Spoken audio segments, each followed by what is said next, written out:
वालेकुम। एक बार फिर डेली व्लॉग विद शान के साथ। तो सब लोग कैसे, उम्मीद करता हूँ ठीक ठाक होंगे।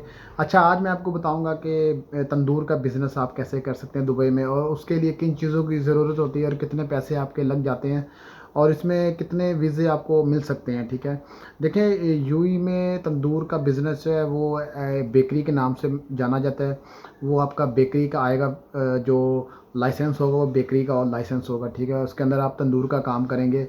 तंदूर, अब देखें, तंदूर के ऊपर जो मोस्टली जो अपने काम कर रहे हैं वो अफ़गानिस्तान के भाई काम कर रहे हैं, अफ़गानी काम कर रहे हैं। और दूसरा उसके बाद फिर पाकिस्तान के जो पठान लोग हैं ये ज़्यादातर काम कर रहे हैं तंदूर के अंदर। ठीक है, रोटियां बनाने का काम जो कर रहे हैं। अब देखें, इसमें एक आप चलता हुआ सेटअप भी ख़रीद सकते हैं, और अगर आप अपना खुद बनाना चाहें तो उसके लिए आपको लाइसेंस बनवाना पड़ता है अपना। ठीक है, जो लाइसेंस बनवाना पड़ता है उसकी तकरीबन जो चीज़ें वगैरह डाल के पूरा तंदूर का सेटअप आप एक छोटी दुकान के साथ स्टार्ट करें। कम से कम आपका 50 से 50 हज़ार के दरमियान आपका ख़र्चा आ जाएगा। दरम 50-40 हज़ार दरम आपका ख़र्चा आ जाएगा। ठीक है, इसमें आपके जो वीज़ों का कोटा होता है वो दुकान पे डिपेंड होता है कि दुकान क्या साइज़ क्या है और कितने कोटे आपको अप्रूव होते हैं। ये यानी कि दुकान के हिसाब से होता है और लाइसेंस के वर्थ के हिसाब से होता है। ठीक है, अब बात कर लेते हैं कि जो मेन जो इसका बल्दिया का तरीका होता है। बल्दिया का देखें, बल्दिया का इसमें बड़ा अहम रोल है। बल्दिया आके आपके जो लोकेशन है उसको चेक करती है, फिर आपके सफाई का निज़ाम चेक करते हैं, सेफ्टी का जो सारा निज़ाम होता है वो चेक करते हैं। ज़ाहिर बात, उधर आपने सिलेंडर यूज़ करने हैं गैस के लिए, और वो जो चीज़ें बनानी है आपने तंदूर वगैरह, वो सब चीज़ें पास होने के बाद ही बल्दिया आपको फिर लाइसेंस की अप्रूवल दे देती है। लाइसेंस आपका बन जाता है, पास हो जाता है।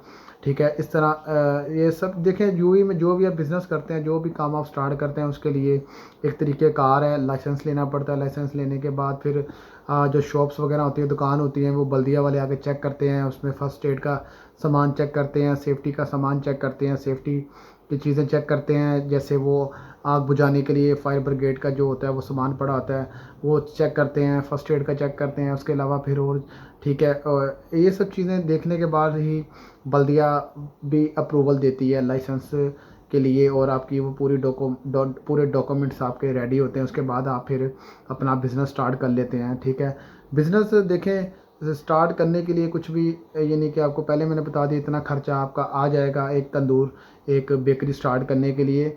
इसमें देखें, आपकी मशीनें जो हैं वो सेकेंड हैंड भी आपको यूज़ में मिल जाती हैं। मशीनें नई आप अगर नहीं अफोर्ड कर रहे तो आप यूज़ में मशीनें ले लें। डेरा में अपना क्या नाम है, ओवर होल्डांस हो गया एरिया, ये भी अच्छा है। फिर इसके अलावा और काफ़ी एरिया जहाँ पर आपकी रोटी का बिज़नेस बड़ा अच्छा चल सकता है, क्योंकि मोस्टली जो पाकिस्तानी, इंडियन और जो अफ़गानी है ये, और ईरानी, और दूसरे ये मिस्री वगैरह, ये बहुत लोग जो है रोटी ज़्यादा आपको पता खाते हैं।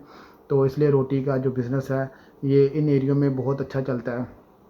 और रोटी का रेट अब वैसे भी बढ़ गया। रोटी 1.25 दरम की हो गई है, 1.25 फिल्स की यानी कि रोटी हो गई है।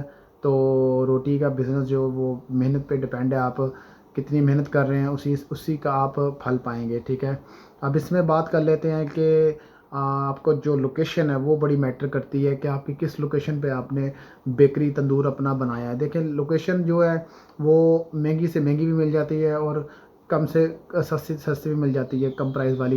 लोकेशन से मुराद है कि दुकान दुकान का कितना रेंट होगा। दुकान देखें, आप ज़्यादा महंगी ना लें, कोशिश करें कि स्टार्टिंग काम के लिए कम रेंट वाली दुकान लें। और रेंट आप सालाना होता है इसका। ठीक है, इसमें चेकों पे होता है कि 4 चेक या 6 चेक जो वो देने होते हैं। ठीक है, हर आपने 2 महीने बाद या 3 महीने बाद का एक चेक होता है, वो आपने पे करना होता है। ठीक है, अब बात कर लेते हैं कि लाइसेंस के अंदर एक स्पॉन्सर का भी एक हिस्सा होता है। वो आपके साथ साल का डन करता है, साल का कुछ कोई 50,000 रुपये डन कर लेता है, कोई 5 पे। ये यानी कि आपने अपनी एफर्ट पे कोशिश करना है कि कम से कम आपको जो है वो स्पॉन्सर पैसे लेने वाला मिले। ठीक है, वैसे तो बड़े बड़े बैठे हुए हैं जो 10-10 हज़ार, 12-12, 15-15 हज़ार मुँह खोलते हैं, लेकिन जो आप कोशिश करें कि कम से कम जो है ना वो पैसे ले स्पॉन्सर, जो साल के बाद लेता है। जब लाइसेंस आप रीन्यू करते हैं, जब लाइसेंस आप लेते हैं, तब स्पॉन्सर एक बीच में लाजमी होता है बंदा जो लोकल होता है। तो उसके लिए आपको 4,000 जहन में रखें, कम से कम 4,000 दरम साल बाद आपने उसको देना होता है। बाकी देखें और चीज़ है कि रोटी का जो बिज़नेस है इसमें और बड़ी चीज़ें ऐड होती हैं, जैसे नान हो गया और दूसरी तरह की वैरायटीज़ हो गई, आलू वाले नान, कीमे वाले नान और बटर वाले नान, चीज़ वाले, इस तरह की चीज़ें आप ऐड करते हैं उसके अंदर, तो आपके जो क्या नाम है प्रॉफिट है वो ज़्यादा बढ़ती है और लोग ज़्यादा आपके बेकरी तंदूर पे आते हैं, क्योंकि आपके पास वैरायटीज़ होती हैं। वैरायटीज़ जब होंगी तो ऑटोमेटिकली कस्टमर आपके पास आएगा। और दूसरी चीज़ है क्वालिटी। जब चीज़ मज़े की बनी होगी तो ऑटोमेटिकली कस्टमर दूर दूर से आते हैं कि यार उस बेकरी के पास चलते हैं, वहाँ से आलू वाले नान बड़े मज़े के मिलते हैं, मसाला उनका बड़ा अच्छा बनता है, आलू वाले नान का जो मसाला बनाना होता है। तो ये चीज़ें होती हैं कि जो भी मटेरियल आप बनाएं कोशिश करें उसको अच्छा बनाएं, स्पाइसी थोड़ा बनाएं, क्योंकि आपको पता है पाकिस्तानी इंडियन जो हैं वो स्पाइसी खाना पसंद करते हैं, तो थोड़ा मसाला अच्छा सा बनाएं और सर्व करें अच्छे से, तो आपका तंदूर अच्छे तरीके से रन करेगा और आप अच्छी प्रॉफिट कमाएंगे। तो और दूसरा ये है कि तंदूर की दुकान के ऊपर डिपेंड होता है, दुकान आपके साइज़ कितना दुकान है और उसी बेस के ऊपर आपके वीज़े के कोटे निकलते हैं। नॉर्मली जो एक दुकान के ऊपर 4 से 5 लोगों का कोटा निकल आता है आराम से, वो आप सेल आउट भी वीज़े कर सकते हैं। और इनकी सैलरियाँ वही है 1800 उसमें आपने रहाइश देनी होती है और खाना तो आपकी तरफ से होता है, तो यही सैलरी इनकी चलती हैं, ज़्यादा नहीं होती, इतनी सैलरी नहीं होती हैं, 1800 1200 इतनी सैलरी बस चलती है इनकी। और दूसरा ये है कि इसमें आटा वगैरह जो है वो आपको थोक पे मिल जाते हैं, थोक थोक वाले डीलर खुद ही आपके पास आ जाते हैं, आटा लेकर वो सप्लाई आपको पहुंचा देते हैं। जब आप तंदूर बनाते हैं तो जैसे आपने देखा होगा गैस सिलेंडर वाले लोग घूम रहे होते हैं, पूरे गलियों में घूम रहे होते हैं, तो वो खुद ही यानी कि वो आपके पास आएंगे कि सर जी गैस हमसे लें। तो इस तरह गैस में भी आपको काफ़ी मार्जिन मिल जाएगा, काफ़ी यानी कि आपके पास बंदे आएंगे तो आप उससे लें जिसकी गैस की यानी कि कीमत कम हो और गैस पूरी हो। सिलेंडर में गैस में भी बड़ी दो नंबरी चलती है, तो कोशिश करें कि गैस का जो सिलेंडर है वो और उसकी जो अंदर गैस है उसका वज़न इक्वल हो, बराबर हो, जो जो आपने परचेज़ करना है, ठीक है। और इसके अलावा ये है कि आप तंदूर के जो साइज़ होते हैं वो मुख्तलिफ़ होते हैं, एक और स्टाइल भी इसके मुख्तलिफ़ होते हैं। पाकिस्तान में, इंडिया में आपने या और अफ़गानिस्तान, इन इन कंट्रियों में मोस्टली तंदूर जो लोग वो दूसरे ज़मीन वाले यूज़ करते हैं जो नीचे बने होते हैं और ऊपर से रोटी डालते हैं। लेकिन यूएई में मैंने देखे तंदूर दूसरे ही हैं, मैं आपको ये पिक्चरें शो कर रहा हूँ, ये देखिए आपको यानी कि एक एज ए आइडिया के लिए कि ये चीज़ें उधर होती हैं। तो इस तरह तंदूर वहाँ पर होते हैं जिसमें रोटी लगाते हैं अंदर और बड़ी यानी कि वो प्यारी सी रोटी बन के निकलती है बाहर। तो इसमें देखें जो बंदे काम कर रहे हैं तो इनकी शिफ्टें होती हैं, एक बंदा नहीं सारा दिन खड़ा रहता, वो आप फिर शिफ्टों पे डिवाइड कर लेते हैं। गर्मी जब ज़्यादा बढ़ जाती है तो उसमें कुछ टाइम के लिए तंदूर बंद कर देते हैं, जैसे दोपहर का टाइम बहुत इम्पोर्टेंट है, उसमें तंदूर बंद कर दिया जाता है, बेकरी बंद कर दी जाती है, उसके बाद फिर रात को चलता है। और इसमें मंथली का भी बड़ा सीन चलता है, मंथली लोग जो वो रोटी लगवा लेते हैं मंथली, ठीक है, मंथली, और उसमें आपके भी काफ़ी अच्छे यानी कि कस्टमर बन जाते हैं। तो ये जो सब चीज़ें हैं ये आपके तंदूर में जो ऐड होती हैं, ठीक है। उसके बाद मैं बात कर लेता हूँ जी आपकी जो बल्दिया का मैंने आपको बता दिया, सफाई सुथराई का बड़ा ध्यान रखना पड़ता है इसमें। बल्दिया का अल्लाह ना करे किसी टाइम भी छापा पड़ सकता है, किसी टाइम भी घूम रहे होते हैं वो चेक चेक कर सकते हैं आपका जो लाइसेंस की कॉपी है वो आपकी, और क्लीनिंग की सफाई सुथराई का जो निज़ाम वो अच्छा होना चाहिए।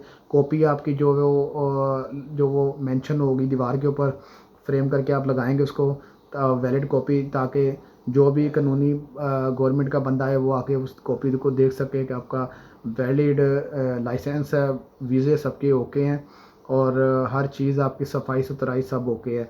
तो इस तरह यानी कि आप एक बिज़नेस स्टार्ट कर सकते हैं। और मैं फिर आपको बता रहा हूँ इस काम के लिए कम से कम आपके पास 40-50 हज़ार दरम होगा तो आप ये काम स्टार्ट कर लेंगे।